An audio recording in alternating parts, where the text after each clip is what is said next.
This lecture is on evolution by natural selection.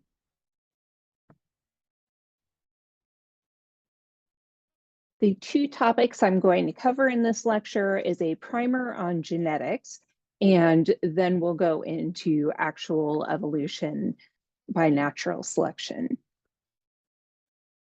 So I like this quote. This is Darwin. And he says, "It is not the strongest of the species that survives, nor the most intelligent, but the one most responsive to change." That's a really good quote, and we'll get into it later, but he's referring to this idea of survival of the fittest and how that saying is not necessarily accurate when we talk about natural selection. So for your primer on genetics, you mostly need to understand what a mutation is because that applies to evolution.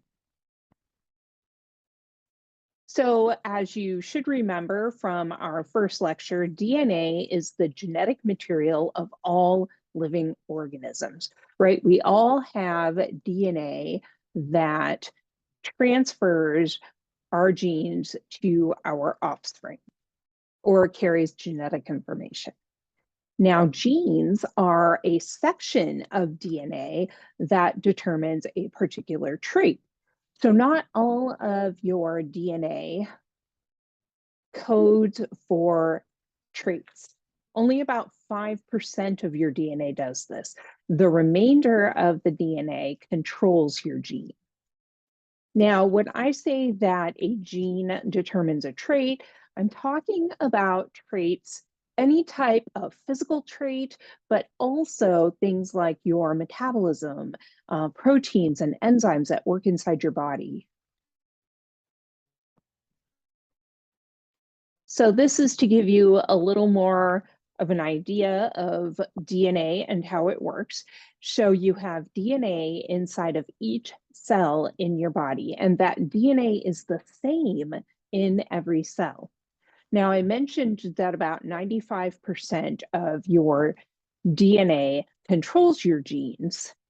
So if you think about it, you have heart cells, you have liver cells, you have muscle cells. These all have the same DNA, but some genes are turned on in your muscle cell and different genes are turned on in, say, your heart cell. The example that I like to use is when a child is born, a baby, they have kind of a bluish gray eye color. And then I think it's around 6 to 9 months, their eye color will change to whatever it's going to be for the rest of their life. And the reason for that is the genes for the eye color pigment do not start working. They don't get turned on until the child is about 6 months old. Now, this middle picture, I put that your genes are sequences found in DNA. So you're looking at a chromosome, and these blue bands on the chromosome are the actual genes. Now, chromosomes in animals are your DNA, right? They make these X structures, whereas a chromosome in bacteria is a circular structure. But it's in these chromosomes that you find the sequences that are your actual genes. So in the picture here, it says gene 1, gene 2. So you can see it's one DNA strand, and here there are 2 genes. And a gene is a specific sequence. So there are 4 different letters or bases that make up DNA. We refer to them as A, T, C, and G. And so a gene will have a specific sequence of those letters.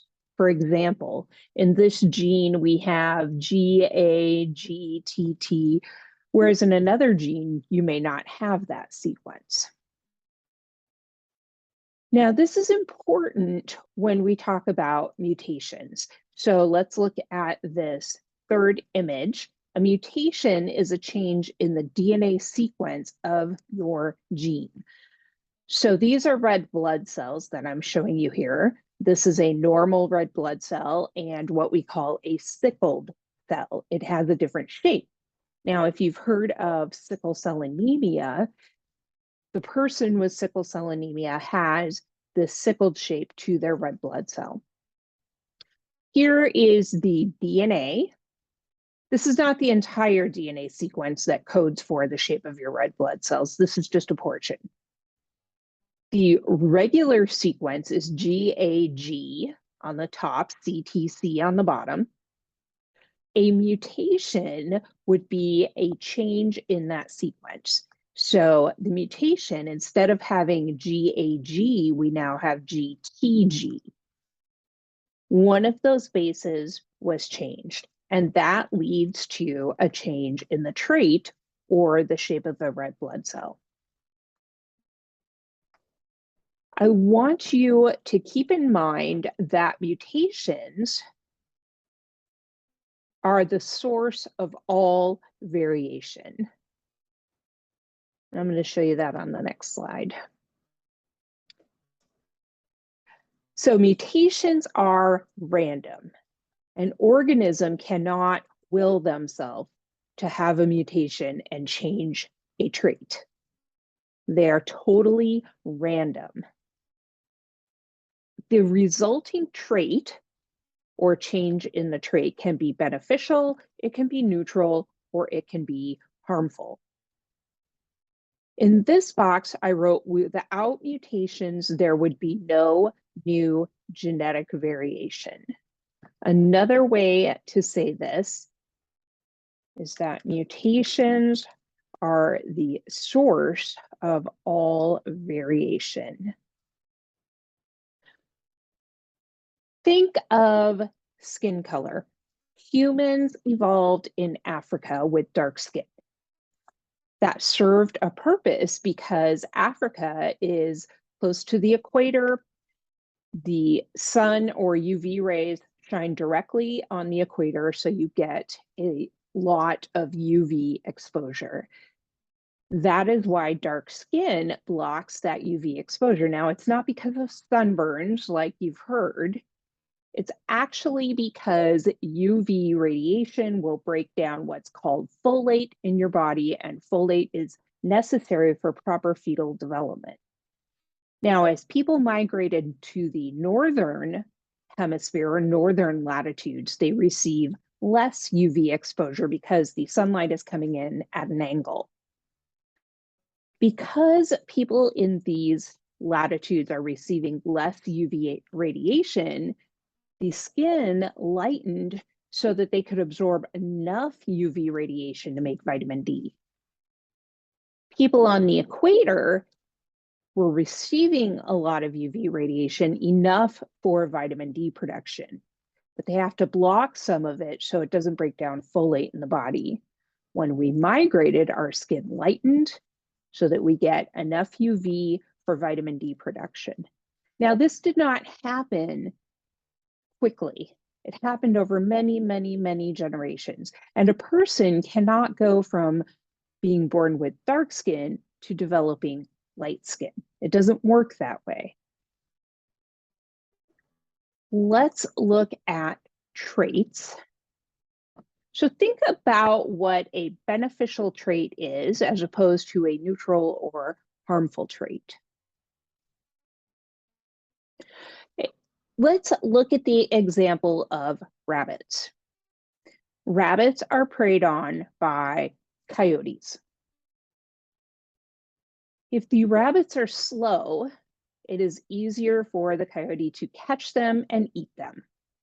So let's say our rabbits are able to run at a medium speed. So some are caught by coyotes, some are not.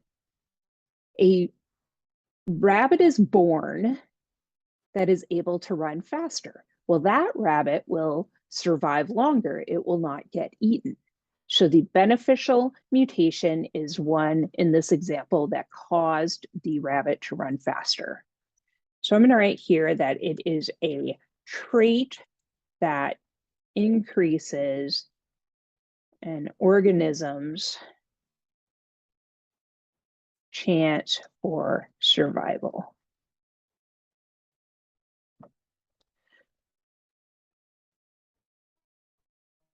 Now, a neutral trait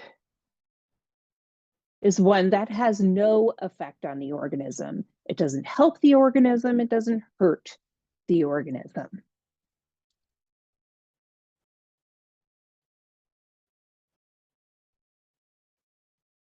So when we talk about neutral mutations or neutral traits, it would be, as an example, a protein in the body that is changed slightly, but still fulfills the same purpose. So that mutation is not harming the organism. Now, a harmful mutation would be a disease, for instance. So a harmful mutation is one that decreases an organism's chances for survival.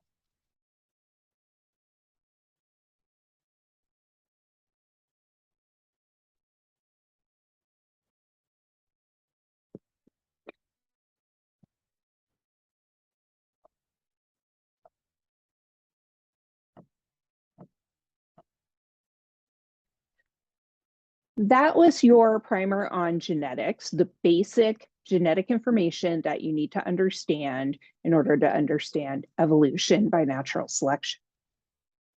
Your learning objectives for this topic are to describe the terms fitness and adaptation as they relate to evolution, explain how natural selection occurs, and that includes the requirements for natural selection, and explain how evolution has resulted in the diversity of life on the planet.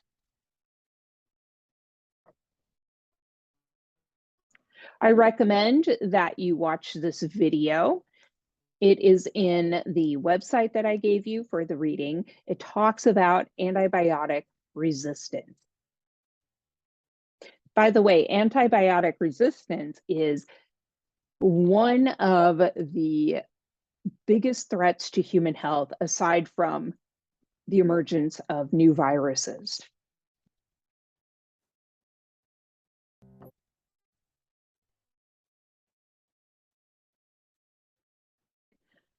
What I've written here are the requirements for natural selection to occur. Now, before I talk about these requirements, what I want you to understand is that evolution leading to adaptations occurs over many generations in a population.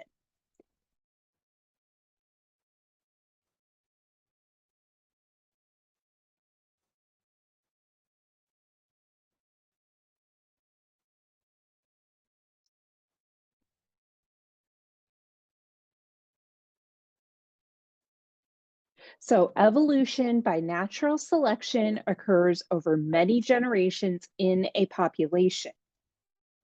Now I'm going to define population. A group of organisms of the same species living in the same area. So you could have a population of jackrabbits living in a patch of desert. Let's look at the requirements for natural selection to occur. There has to be variability in the individuals. The trait must have more than one genetic variant. I'm going to go to the whiteboard so that I can demonstrate what I mean.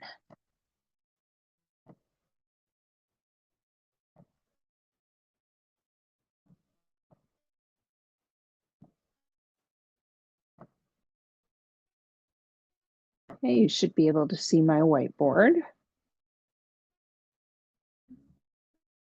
When I talk about variability, I am talking about alleles.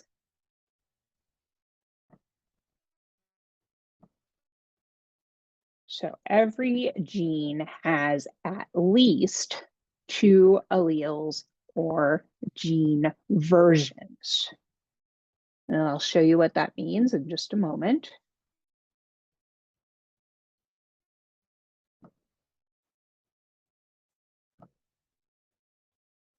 one allele is inherited from your mother and one allele is inherited from your father. So I'm going to use an easy example of eye color. Now, this is not how eye color actually works. It's much more complicated. So I'm just using this as an example, this simplified form. So eye color is the trait. I'll write it this way.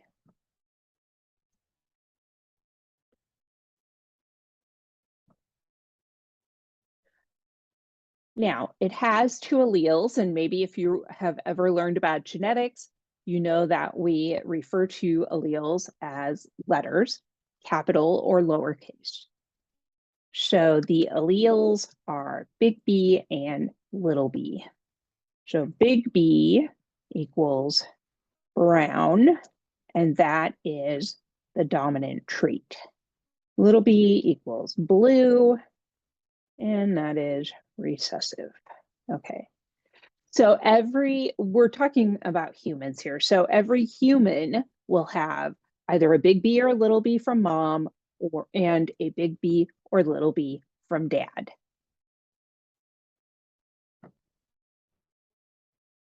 Now I'm going to draw chromosomes.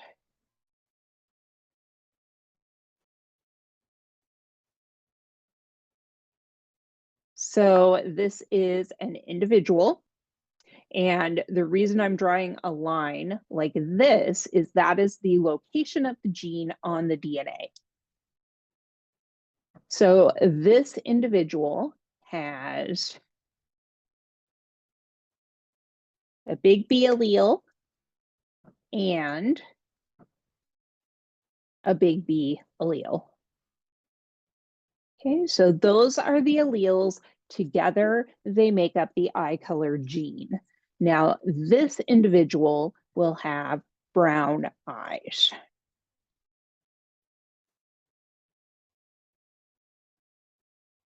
Let's draw another individual. Keep in mind, these are humans. So we all have the same genes, but we have different allele combinations. So let's say this person has a little b allele that this person received from their mom and a little b allele that they received from their dad. So this person has little b for the gene, and they have blue eyes. I'm going to draw one more person here.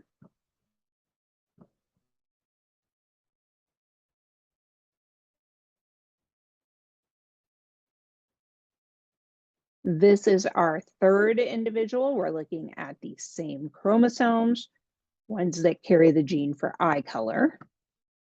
Let's say that this person has a big B allele that they received from their mom.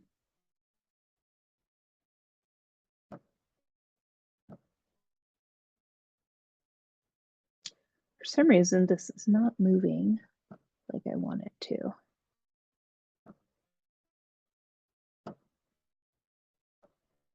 Huh, weird. There we go. Okay, this person has a big B, but let's say they received a little b from dad. Now, because the large B is dominant, it covers up the expression of the little b, and this is not super important that you understand this right now, but this person has brown eyes. Now, if you think about the first requirement for natural selection, it is variation. There has to be variation in a population. So if you look at these three individuals, one has brown or two have brown eyes, one has blue eyes. That is variation. There are two different alleles in that population, big B or little b. So not all of your individuals are going to have brown eyes. Not all of your individuals will have blue eyes. That's what we mean by genetic variation.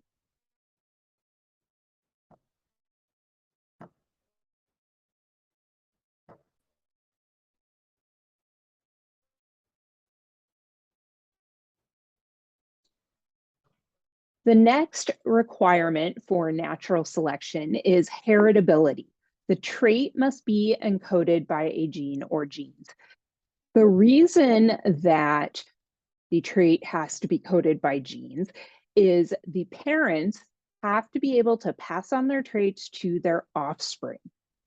And if those traits are not coded for by genes, this isn't possible.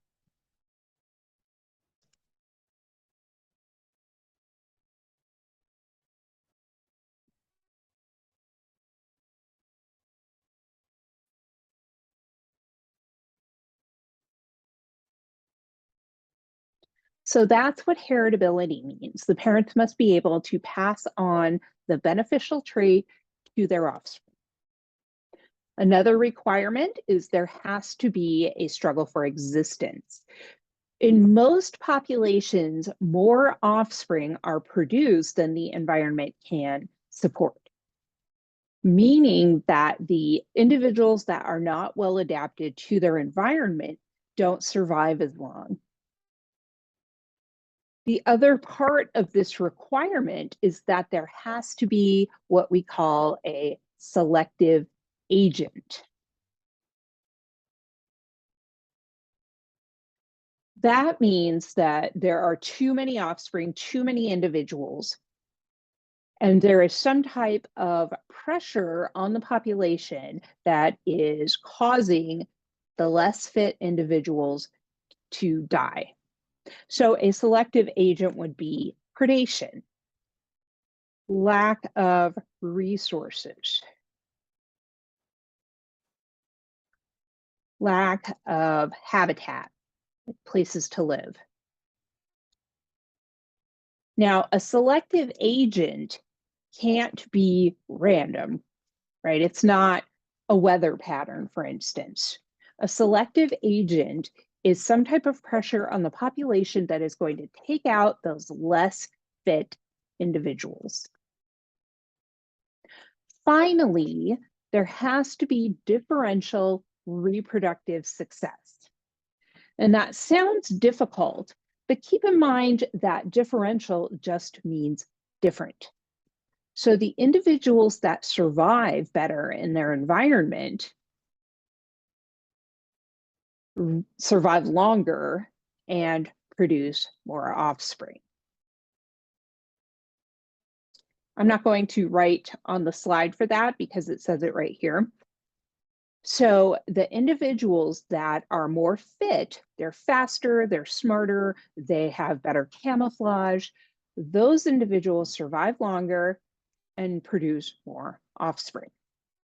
So just to summarize, for natural selection to occur, these are the requirements that must exist in the population. There has to be variability in the gene, right? There has to be a difference. If all of your jackrabbits are really fast, then there's not going to be some that don't survive as long and some that do, right? It's all kind of uniform. And so the jackrabbits that get killed, it's random.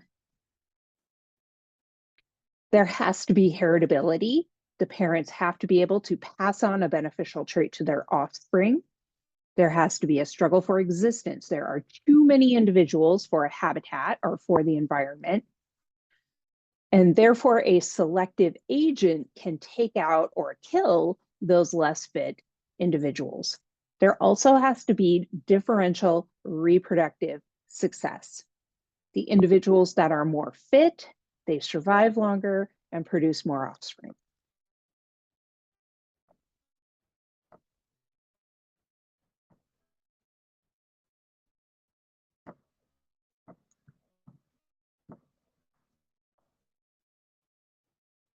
I put this picture here to remind you that fitness in the context of evolution and natural selection does not mean necessarily the strongest or most attractive individual. If you think about humans, let's say you have a guy who is not very fit, doesn't exercise very much, eats poorly, but for some reason he produces a lot of offspring. And you have another guy that is very fit, eats well, looks really good, but he does not leave very many offspring. Well, the first individual is the more fit in terms of evolution and natural selection. So fitness refers only to the number of offspring that an individual produces. We're not talking about any other type of physical attributes. We are talking about the number of offspring an individual leaves in the next generation. Now, that happens to correlate with physical attributes in many situations. The faster rabbit will survive longer and produce more offspring. So a fit individual survives longer and has relatively more offspring than average because they are better matched to their environment, meaning that they have adaptations that help them survive.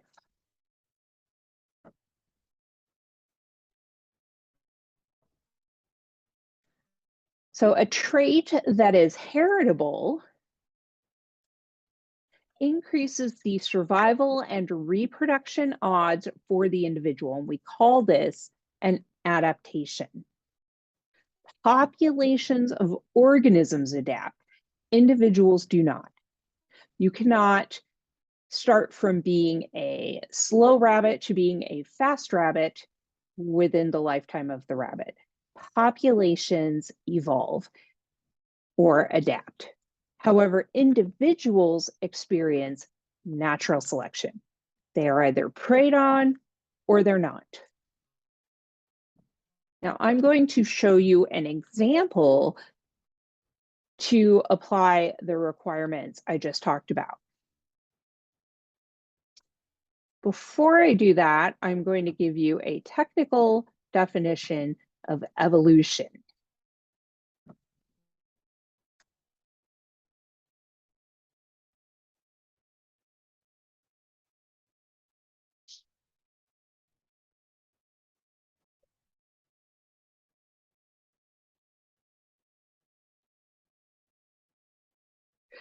So evolution is a change in the allele frequency over many generations within a population. So I will apply that to the beetle example. Here we have a population of beetles. They are all the same species. The trait that we are looking at is, I put integument color. Integument is also an exoskeleton. It's the outer covering of insects. So there's variation in the integument color. Some are brown, some are green. And this is coded for by the same gene, but there are two alleles. So it's the same as the eye color example. Now, let's put this in the context of allele frequency and what I'm really referring to when I say allele frequency. So my initial population is composed of or contains 30% brown beetles and 70% green beetles. Most of my population of beetles are green. A few of them are brown. That is what we refer to as allele frequency. It's the simplification of allele frequency, but for our purposes, this will work. So that is my initial population. 30% brown, 70% green. So here we have the bird. Predation, the bird is the selective pressure or selective agent. Now, these beetles live on trees with brown bark. So the green beetles are really easy to spot, and the brown beetles are camouflaged. Therefore, the green beetles are eaten at a much higher rate than the brown beetles. I put here, there is differential reproductive success in the beetle population. And what that means is that brown beetles blend into the environment, so they survive longer and produce more offspring. I'm going to change where this text box is here. That is differential reproductive success. The brown beetles blend into their environment, so they live longer and they make more babies. Since the environment cannot support unlimited population growth, not all of the beetles reproduce to their full potential. All this means is that there are more beetles in this population than the environment can support. So that means that the selective agent, the bird or predation, is going to take out the individuals that are not as well adapted to their environment. So green beetles get eaten by the birds and survive to reproduce less often than the brown beetles.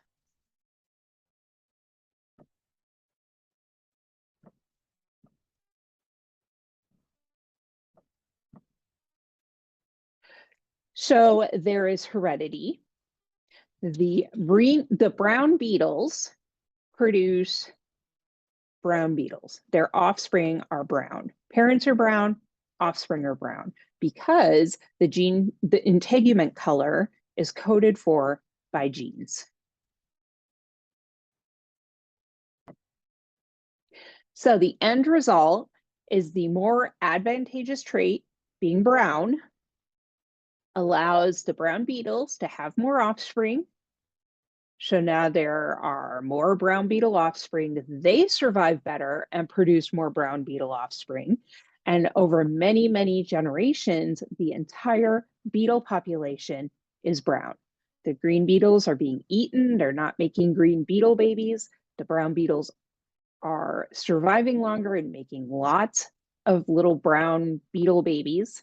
And eventually the beetle population is 100% brown. That is evolution.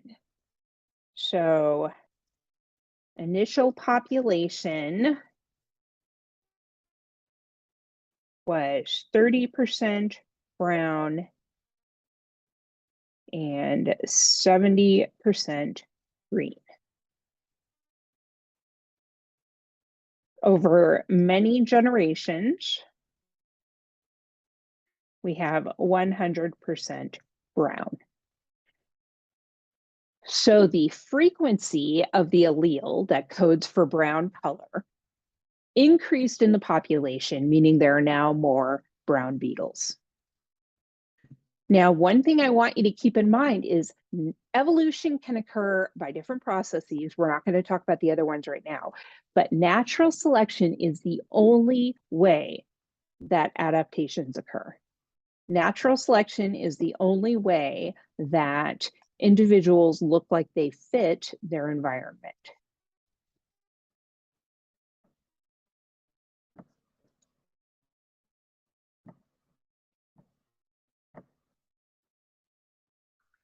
The last topic I want to cover, and this will be very quick, is that evolution has led to the diversity of life that we see on Earth. Now, I put here macroevolution refers to the formation of new species. So the evolution we just talked about, the change in allele frequency, that's on a much smaller scale. We're talking like generation. We can actually see evolution or the change in allele frequency within our lifetime. We see it all the time. If you think about bacteria with antibiotic resistance, you start with a few bacteria in your body that have antibiotic resistance. You kill off the weak ones that don't have resistance. So the very resistant bacteria reproduce until the whole population is resistant to the antibiotic. That is a change in allele frequency. Now, macroevolution refers to the formation of new species. So what I put here is the evolution of different carnivores. So here at the bottom was the original carnivore. And over geologic time, we're not talking a few generations, we're talking about thousands of years, these different carnivores evolved from that original carnivore at the bottom of this phylogenetic tree.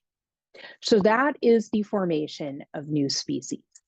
And so through macroevolution, we started with that original cell, and over geologic history, all of these different species formed, including humans. We were produced through evolution.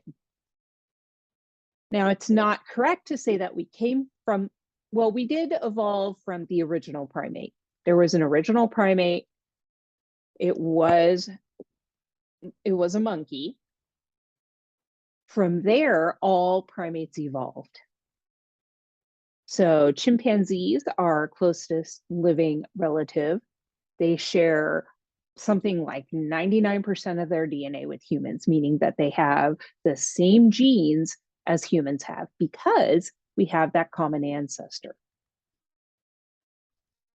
So this is the end of the evolution by natural selection presentation. And as I said before, I recommend that you read the website that I gave you. It's in your course schedule, also in your module. And you watch the video on antibiotic resistance in bacteria.